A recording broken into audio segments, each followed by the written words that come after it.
To a narcissist, nothing is more unbearable than your calm. They expect your anger, your tears, even your desperate explanations. Those reactions feed their sense of power. But when you meet their chaos with silence, when your face is steady and your voice remains composed, you are striking at the very core of their fragile ego. Calm says without words, "You have no control here." And that, to a narcissist, is like suffocating in a room without air. Why is it that calm, something so peaceful, becomes the sharpest form of resistance against those who thrive on manipulation? Calm, in the Stoic sense, is not the absence of feeling, nor is it cold indifference. It is the steady rule of the mind over itself. The Stoics taught that the only thing truly within our control is how we respond, and that calmness is the visible sign of this mastery.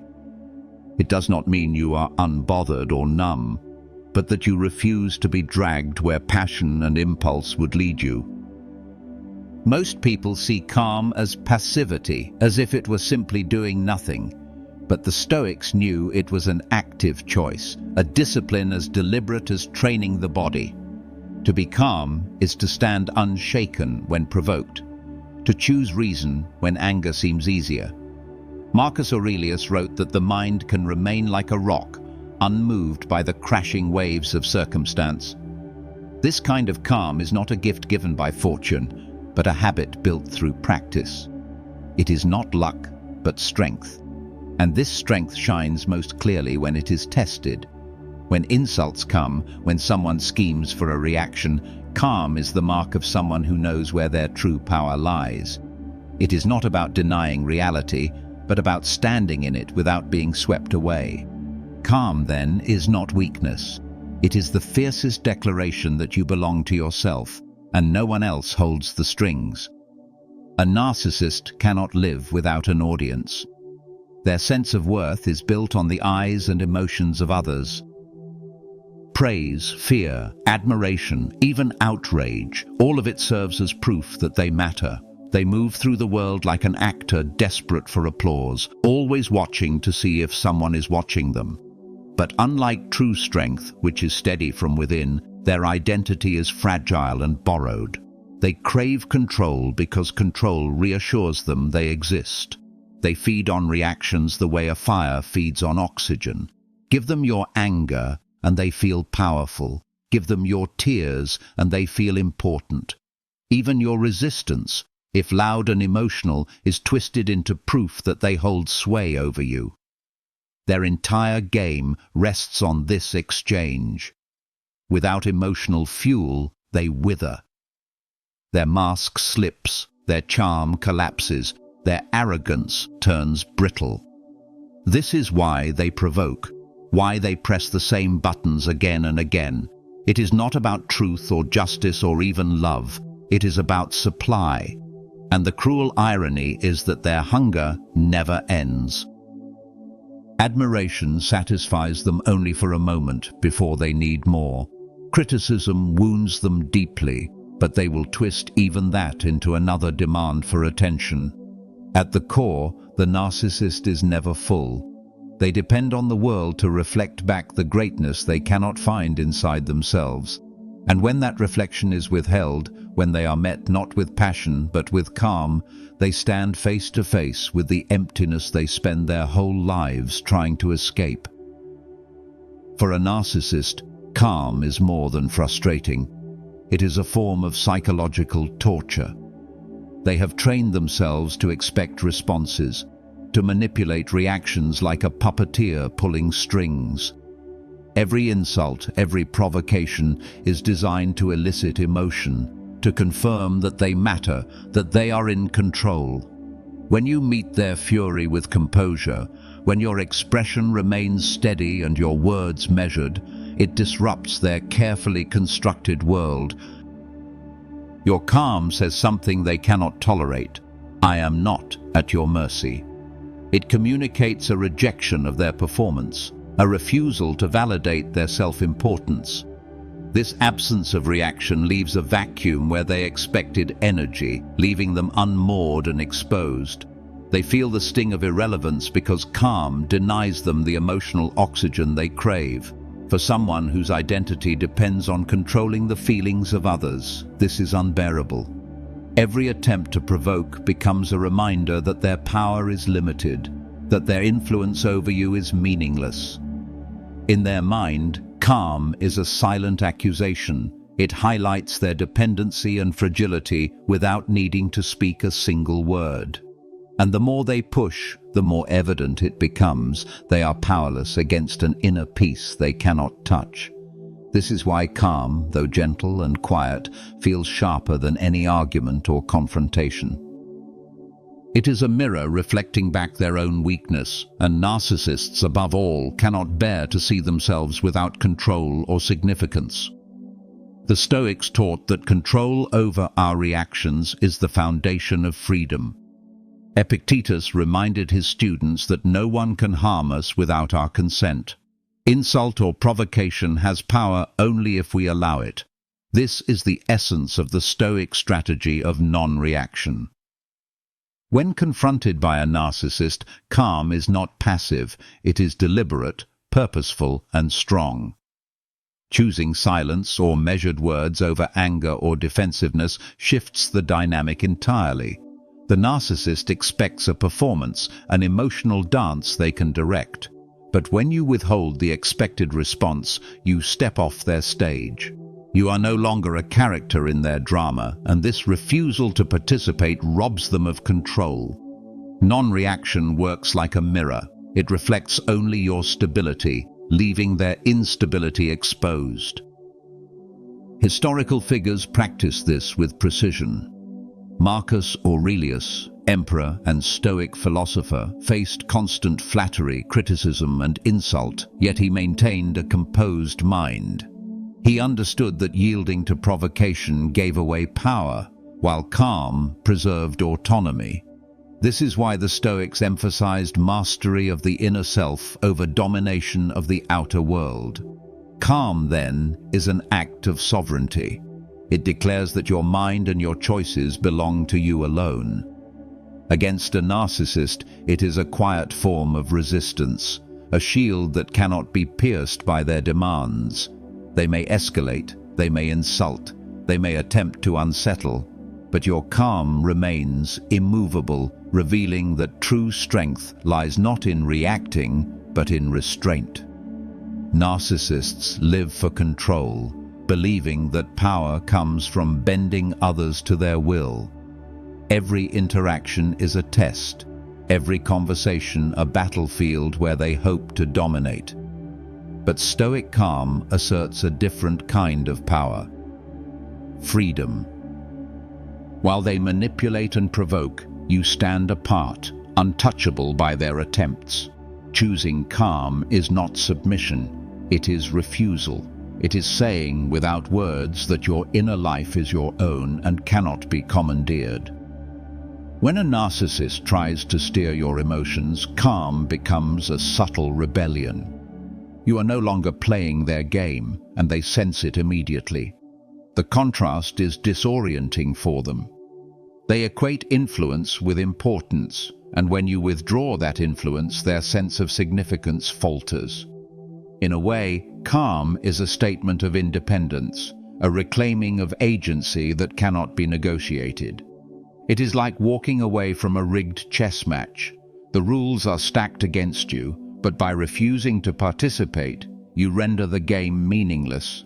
Narcissists cannot comprehend this freedom because their identity is entwined with control over others. Your calm dismantles that illusion quietly, without a struggle, without confrontation.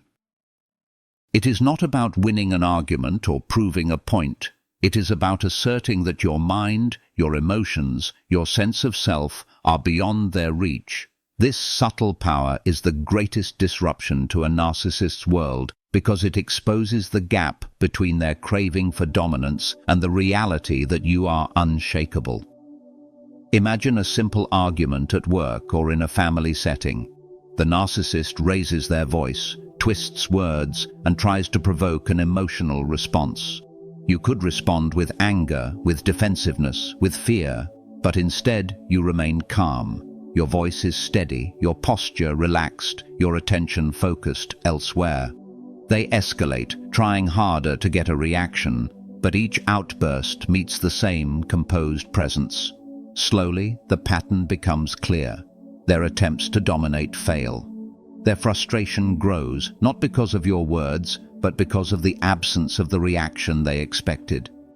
This is the power of calm in everyday life. It is not dramatic, it does not rely on spectacle, but it works because it changes the rules.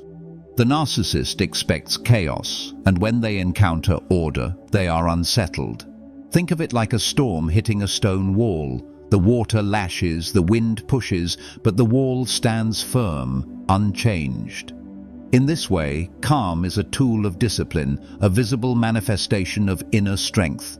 It communicates that you are aware, present, and unshaken. You are no longer a participant in their emotional manipulation.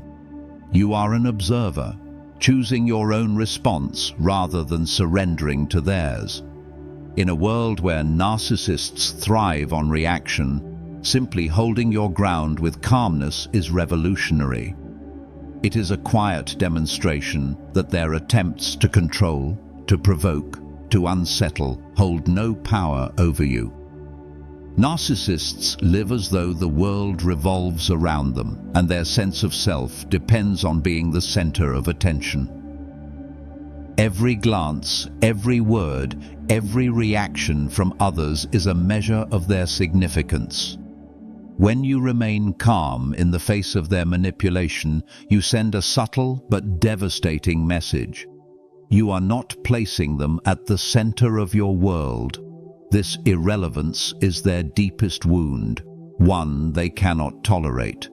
They instinctively push harder, attempting to reclaim the attention and validation they crave, but the calm observer remains unshaken.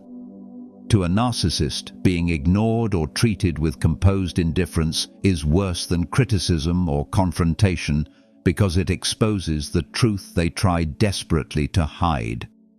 Their power depends entirely on the reactions of others. Calm strips away that dependence without drama, without accusation, simply by existing. It reveals that their influence is conditional, that their perceived control is fragile, and that they are not inherently important to anyone else. This quiet resistance forces them to face an uncomfortable reality. They cannot compel respect, admiration, or fear simply by being themselves. And in that recognition lies their silent agony. Calm becomes more than a choice. It becomes a subtle, unassailable form of power.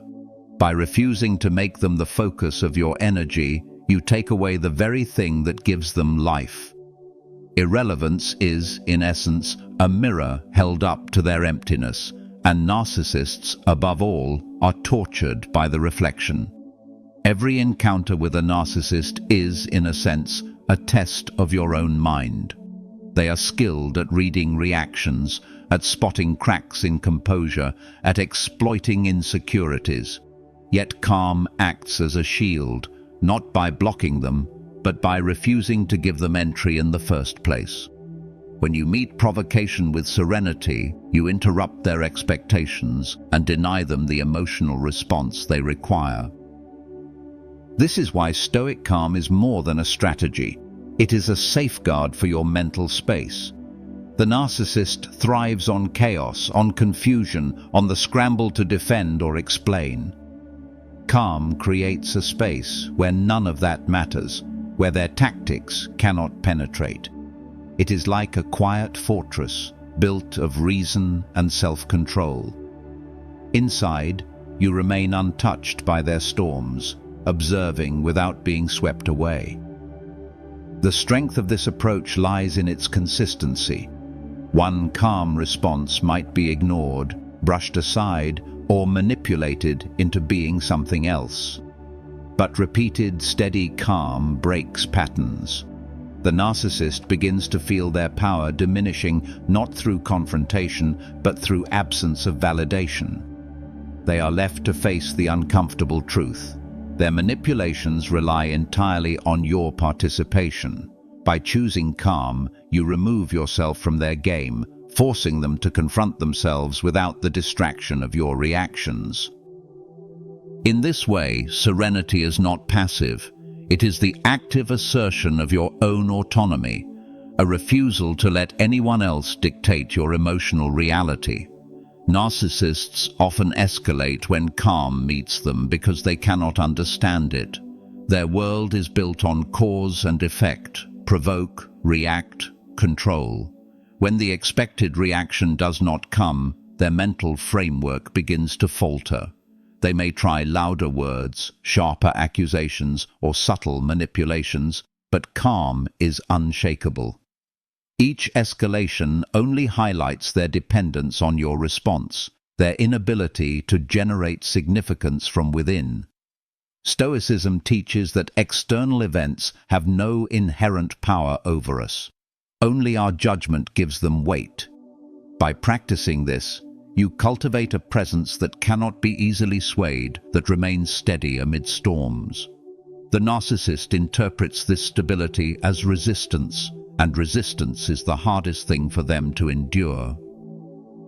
It challenges their narrative that they are in control, that others revolve around their whims. They may feel confusion, irritation, or even panic as they confront a mind that does not bend to their pressure. This is the essence of Stoic power. It is quiet, unassuming, yet fundamentally disruptive to those who depend on chaos to validate themselves. Calm strips away the performance, the pretense, the expectation that others will feed their ego. In doing so, it forces the narcissist to face an uncomfortable reality. Their influence is limited, their power conditional, and their control over you non-existent. Each moment of composed presence chips away at the armor of their self-importance, leaving them vulnerable not to conflict, but to the silence of your unshaken mind. One of the most striking effects of calm is how it reframes the relationship entirely. When you respond with reason instead of outrage, with patience instead of panic, the narcissist is forced to adjust.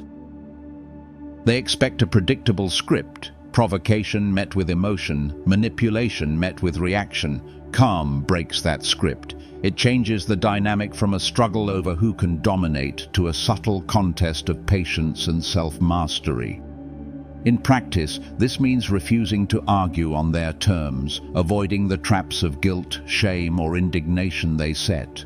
You do not need to defend yourself endlessly or explain your feelings in the hope they will understand. Your calm asserts the truth more powerfully than words ever could. You are present, aware, and unshakable. Narcissists are acutely sensitive to shifts in attention and energy, and when you withhold the reactive energy they crave, you disrupt their rhythm.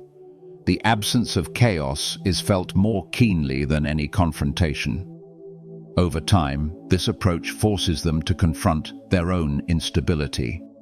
They may become frustrated, bewildered, or even desperate to regain influence, but the calm observer remains steady. This steady presence is like a mirror reflecting the fragility of their ego. Without your reactions feeding their identity, they are left to confront their own emptiness. Calm does not fight their aggression directly. It quietly undermines it, revealing that real power lies not in manipulation or domination, but in control over oneself. The narcissist's greatest weapon is their ability to provoke, but calm renders that weapon useless. It is as if they swing at air, their blows never landing. This is why calm becomes a shield. It does not attack, it does not wound, yet it protects your inner self with quiet certainty. The Stoics often compared the mind to a fortress, secure, guarded, inaccessible to outside forces unless the gates are opened. Calm is how you keep those gates closed.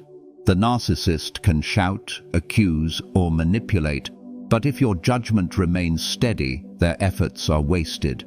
This does not mean you deny the sting of their words or the heat of emotion. It means you choose not to hand over control of your state of mind.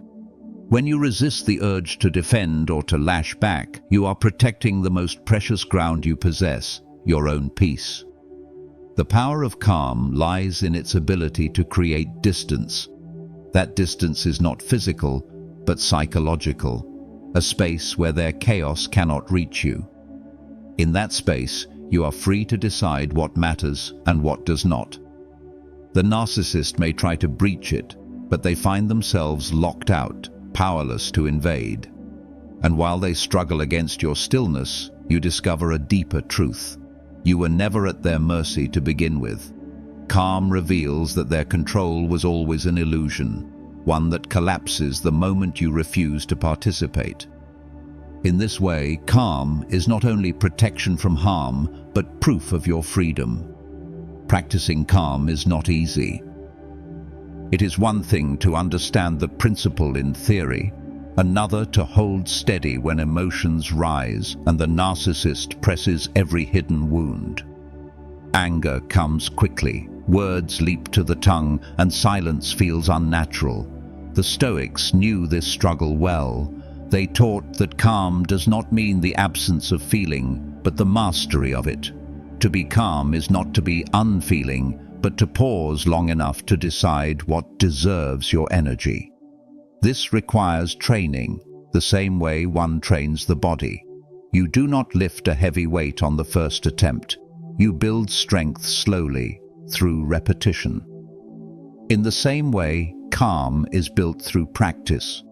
It begins in small moments, taking a breath before speaking, refusing to argue over trivial matters, reminding yourself that another person's chaos does not have to become your own. The challenge lies in consistency. Narcissists thrive on finding cracks in composure, and every reaction tempts you to abandon your ground. But the practice of calm is a return again and again to the discipline of the mind. Each failure is not defeat, but an opportunity to begin anew. Over time, the pauses grow longer, the grip of emotion weaker, and the mind steadier. What once required effort becomes natural. Calm becomes not a mask, but a habit, not a tactic, but a way of life. And in mastering it, you discover that the greatest victory is not over the narcissist, but over yourself. When you finally master calm, something remarkable happens. The narcissist loses their hold over you. Their words, once sharp, now fall dull. Their games, once consuming, now appear transparent. They realize, often with mounting frustration, that you are no longer a participant in their theater. In this way, calm is not about revenge, though to them it feels like the deepest wound. It is about freedom. You are free from their approval, free from their control, free from the endless cycle of reaction and regret. This freedom does not shout. It simply stands firm, declaring silently that your life belongs to you. For the narcissist, this is unbearable. To them, your calm is a wall they cannot scale, a silence they cannot penetrate, a strength they cannot bend. But for you, it is peace. It is the quiet realization that you need not answer every provocation, nor play every game laid before you. Calm dismantles their illusion of power while restoring yours. The greatest torture to them becomes your greatest liberation.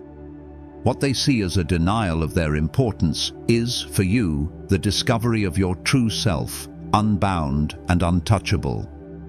This is the essence of Stoic wisdom, the recognition that power lies not in ruling others, but in ruling oneself. And when you live by this truth, you not only escape their grasp, you rise above it. If this lesson on the strength of calm gave you clarity, watch the next video where we uncover another timeless Stoic truth that protects your peace.